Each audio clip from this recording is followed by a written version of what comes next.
तब पार्वती महादेव के संग उनके निवास कैलाश पहुंची, जहां अब उनके समक्ष चकित कर देने वाला दृश्य था। देवी पार्वती, अपने दाहिने पांव से कलश को झुकाकर अपने नवीन आवास में प्रवेश कीजिए।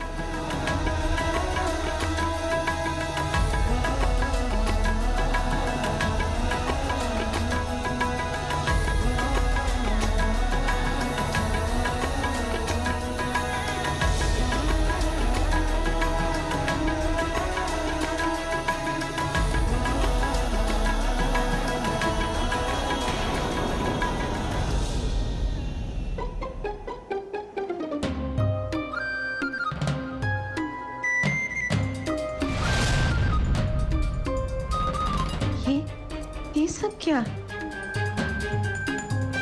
देवी पार्वती, अब अपने इस निवास को आपको ही संभालना होगा और प्रतीत होता है कि आपके समक्ष एक बहुत बड़ी चुनौती है, जिसका सामना आपको स्वयं ही करना होगा। अब आप मुझे आज्ञा दीजिए।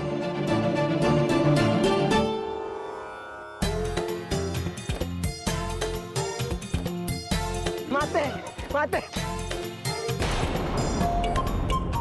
किंतु ये जल तो स्वच्छ नहीं है।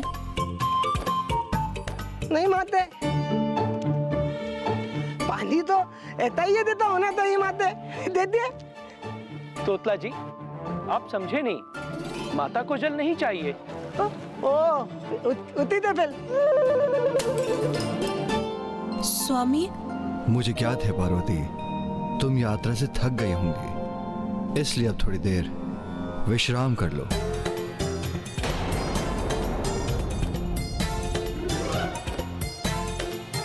विश्राम करो? किंतु कहाँ? माते आइए, मैं आपको भवन दिखा देता हूँ, आइए ना। माता, तोतला जी का आशय है कि वो आपको संपूर्ण भवन दिखाना चाहते हैं। आइए। अब देखने को और शेष रह क्या गया है? देख क्या रहे हो रात्रिसुर, पियो उसे।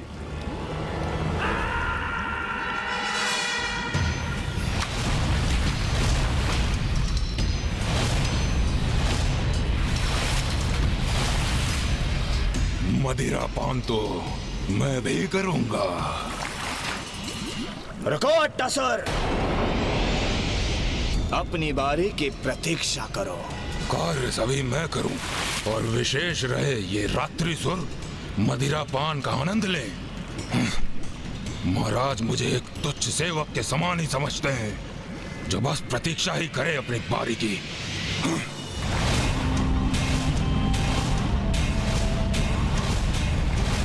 ये क्या, मदिरा में मेरी छवि? जल में प्रतिबिंब देखा सुना था, किंतु मदिरा में प्रतिबिंब प्रथम बार देखा है।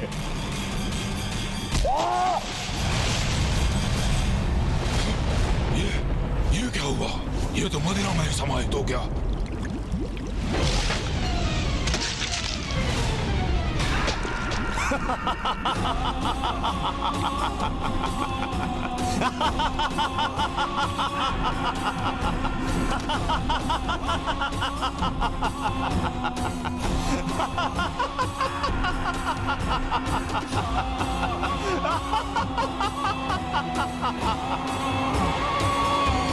अपने मन में मुझे मूर्ख कह रहा था वो, मुझे, किंतु अब उसे ज्ञात हो गया होगा कि शोणितपुर में क्या विशेषता है। मायावी है मेरा शोणितपुर, मायावी। एक ऐसा मकड़ जाल जिसमें एक बार जो कोई फंसा तो फिर एक कीट पतंग के समान उसमें फड़फड़ाता रहेगा, किंतु वहां से मुक्त नहीं हो पाएगा।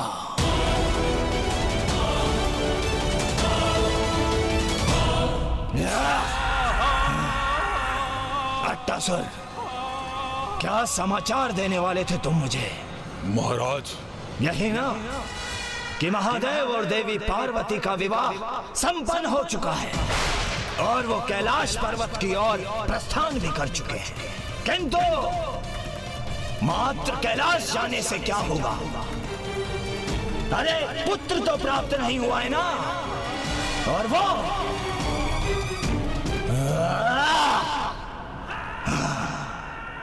मैं कदापि संभव नहीं होने दूंगा।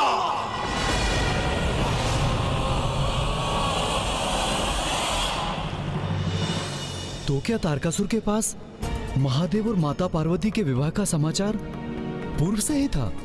हाँ, किंतु तारकासुर को इसकी कोई चिंता नहीं थी, क्योंकि शोणितपुर का निर्माण तो हो चुका था और अपनी इस मायावी नगरी में उसे स्वयं के सुरक्षित होने का आभास भी हो रहा था। और उधर कैलाश में माता पार्वती प्रथम बार अपने जीवन में सब कुछ अस्त व्यस्त देख रही थी। आइए माते, आइए। माते ये देखिए, ये अपना सुंदर लतोई दल।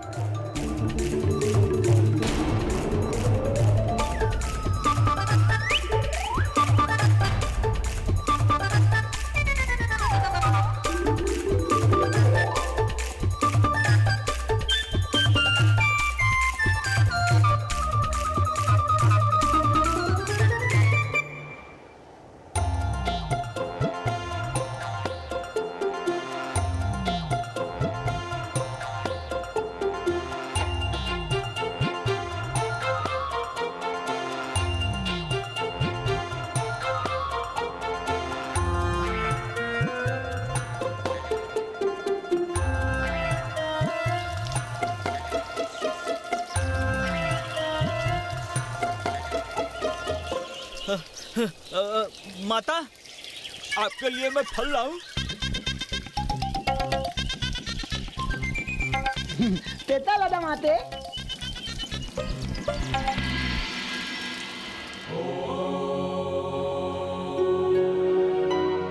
इन सब के मध्य स्वामी ध्यान मग्न है। स्वामी,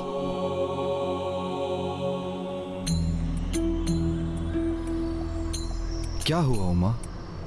स्वामी, हमारे भवन की अवस्था।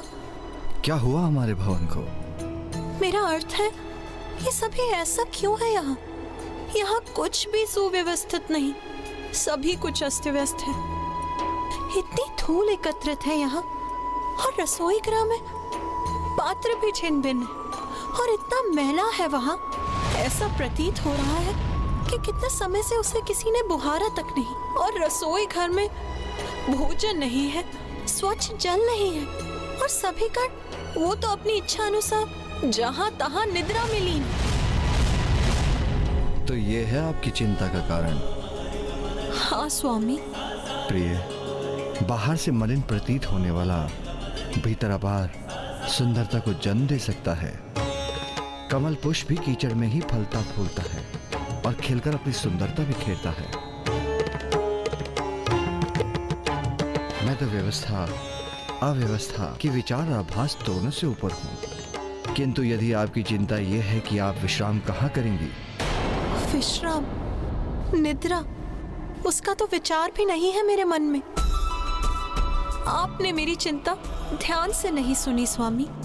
पार्वती, मैं तो यहाँ इस वृक्ष के नीचे ही वास करता हूँ, किंतु मैं आपकी चिंता अवश्य समझ सकता हूँ, और उसका निवारण करने हेतु मैं अभी नंदी को आदेश देता हूँ कि वो आपके लिए एक विशेष कक्ष का निर्माण करे। और अब आप भी इन व्यर्थ के विचारों को त्यागिए उमा, और मेरे साथ यहाँ बैठकर ध्यान करने का प्रयास करिए, क्योंकि ध्यान करने से सभी चिंताएं स्वतः मिट जाती हैं। नहीं स्वामी, आपका ध्यान अत्यंत महत्वपूर्ण है, किंतु जो मैं कह रही हूँ वो भी अत्यंत महत्वपूर्ण है, और नंदी जी जो कर सकते हैं वो मुझे ज्ञात हो चुका है, और मैं ये भी समझ चुकी हूँ अब जो कुछ भी करना है मुझे स्वयं ही करना है।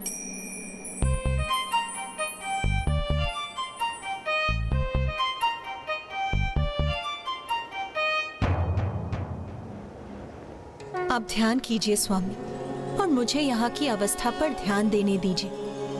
यहाँ अब सब कुछ मुझे ही उचित करना होगा।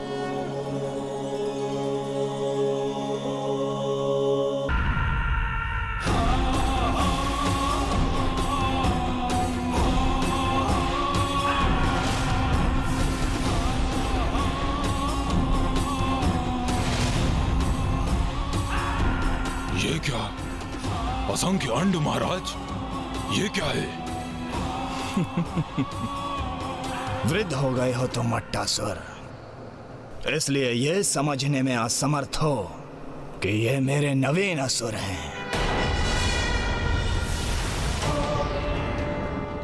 ये कैसे असुर महाराज, जिनके ना हाथ हैं, ना पांव हैं और ना ही मुख है? तन से ही नहीं, मन से भी वृद्ध हो चले हो तुम मट्टासुर। अभी अंडे से बाहर आने वाले नवजात असुर हैं ये। और जब ये बाहर आएंगे, तीव्र रक्त पिपासा होगी इनकी। समय आ गया है मेरे सुंदर असुरों, आओ बाहर आओ।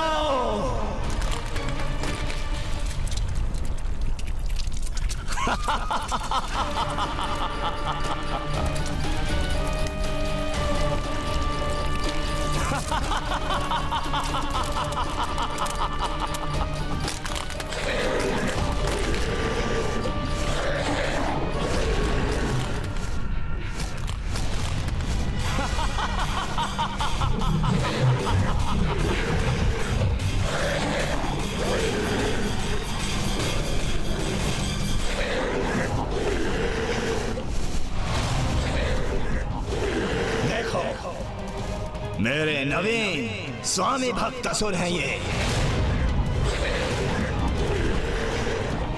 जाओ, पूर्ण करो अपने जीवन का उद्देश्य। आक्रमण करो कैलाश पर्वत पर, अंत करो देवी पार्वती का।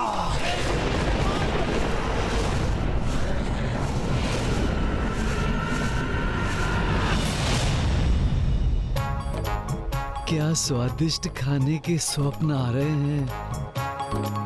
अरे, स्वप्न में भी तुम्हारे स्वभाव की तुच्छता नहीं गई। स्वप्न भी देखा तो मात्र इसी का। अच्छा, तो निद्रा में भी इन्हें भोजन के ही स्वप्न आए। अरे वाह, इतना स्वादिष्ट भोजन।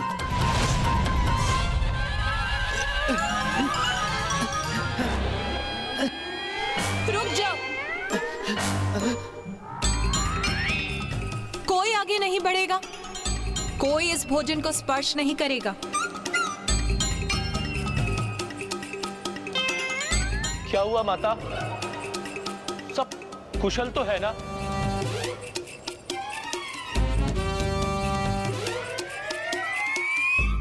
माता, ये मिष्ठान, ये पकवान आपने स्वयं तैयार किए?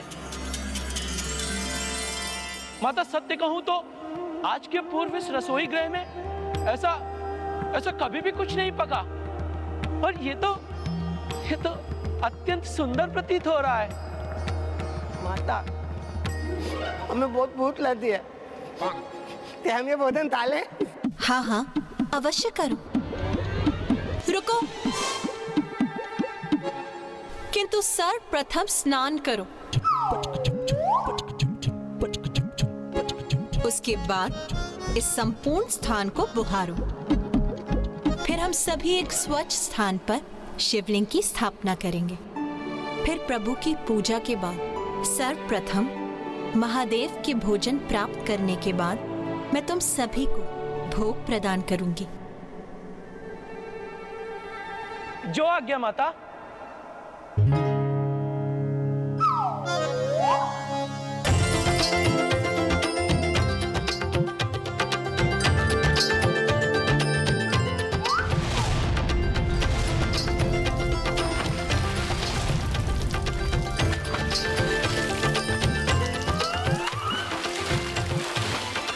यदि मैंने इन गणों को अपना कार्य संपन्न करने की प्रतीक्षा की, तो कदाचित मुझे अनंत काल तक ही प्रतीक्षा करनी होगी। मैं पूजा की तैयारी आरंभ करती। माता, ये लीजिए पूजा की सामग्री। एक ओर माता कैलाश की अवस्था में सुधार ला रही थी, तो दूसरी ओर तारकासुर के नवजात असुर माता को क्षति पहुंचाने हेतु कैलाश की ओर बढ़ रहे थे। यह अखंड ज्योत कैलाश को सदा प्रकाशित करती रहे।